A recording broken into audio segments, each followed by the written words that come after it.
So let's talk Justin Fields real fast.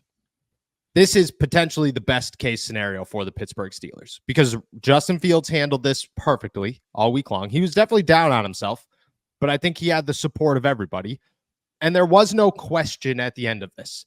There was no question at the end of Sunday Night Football about whether or not the Steelers made the right decision so that Justin could sit around and go, man, like you didn't trust me over that guy. That's who I got benched for. Really? That's what we're doing here.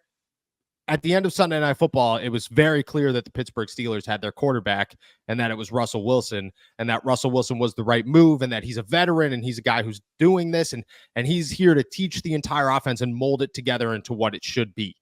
At the same time, if Justin does this correctly, and I hope he does, and he has the character to, he takes this and says, how do I learn everything I possibly can from Russ over the next 10 games?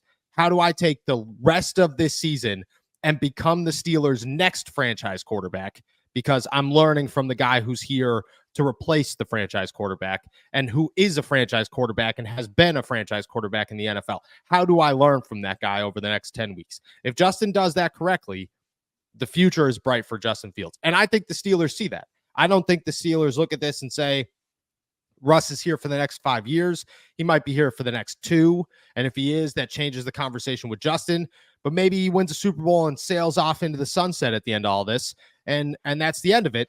And then you had 10 weeks to develop Justin Fields behind the guy who just did that for you, who just took you where you wanted to be, who just proved to you what a great quarterback can do to an organization, especially when you are this deep into the rebuild stage. That's what Russell Wilson could do. And if Justin Fields does this correctly and the Steelers do this correctly, which I trust the Steelers side of things just because I think Arthur Smith really sees the value in Justin Fields. And if Justin could see the value in Russ and learning from Russ, this is a scenario that could work out very, very long-term for the Steelers, where they have their guy now and their guy later. And I was worried about that coming into this game, but watching Russ clearly put a period on any conversation that is to be had about the quarterback competition, it just feels like Justin now has to refocus himself. And if he does it correctly, it works out long-term. I mean, yeah, I agree with you, but I honestly think that everything that we have seen and heard from Justin Fields, even, I mean, you look at that moon ball on the sideline, the first one to George Pickens, where he makes the phenomenal one-handed catch. Who was the person standing right up on the sideline signaling first down?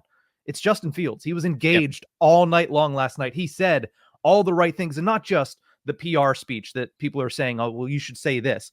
He went out there and said, listen, I had not played enough. If I did, this wouldn't be a question. I mean, Coach Tallman said it right. Good, not great. And that's what we're striving for, is to be great. I think he has said everything right. I think that he sees the forest through the trees and knows, hey, Russell Wilson went out there, he did his thing, and this is a potentially fruitful situation for me where I can get my game to increase tenfold, as it already has since he joined the Steelers, and I get to learn behind a future Hall of Famer. So I think that he's said everything right. You mentioned that you trust the Steelers. I trust Justin Fields based on his character and what he's shown me over the past, what has been 8 months since he was traded to Pittsburgh. Yeah, probably less than that because it was around St. Patty's Day. But I trust, based on what I've seen and heard from him, that he's going to take this the correct way. And I think if he's afforded the opportunity moving forward, I think this is a guy that could potentially be that Steelers quarterback for a decade plus. But right now, again, like you mentioned, it is Russ's job, and this is a perfect situation for that. You know, I won't say Patrick Mahomes situation because Mahomes was a rookie when he sat. Maybe a Jordan Love situation, which you've been comparing it to for a long time. Yeah, I agree. I agree. And I look at Justin's a guy that people should be excited about. Justin should have no critics. Nobody should be sitting around talking negatively about Justin Fields, where nobody, not one person should be doing it, because just like you said, Justin is so engaged. He wants to be a part of this team. He wants to win. He wants the Steelers to win. He's been here for 4 months, and the dude is like, team first, man. Team first. I bleed black and gold. Guy barely knows what "here we go" means. He probably doesn't even know the name of a terrible towel yet. He's still learning these things. Somebody probably says "jag" off to him, and he's like, I don't know. What about Jacksonville? Yeah, like, what does that even mean? So he is still very much so new to this city and new to this team. Yeah. And for him to embrace that, exactly, he should have no critics. This could turn out very well for the Pittsburgh Steelers.